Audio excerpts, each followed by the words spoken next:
मुंबई गोवा महामार्गावरील कशेडी घाटामधील बोगद्यामध्ये अनेक ठिकाणी गळती होतीये आणि त्यामुळे बोगद्यामधून प्रवास करत असताना पाऊस पडत असल्याचा भास होतोय। सिमेंटच्या फेन्सिंगमधून अक्षरशः पाण्याचे फवारे येत आहेत।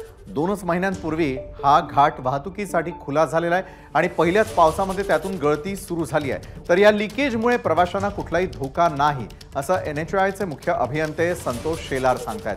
विहिरींचं पाणी झिरपून बोगद्यामध्ये येतं। एकूण 17 ठिकाणी गळती आहे असं देखील शेलार म्हणाले।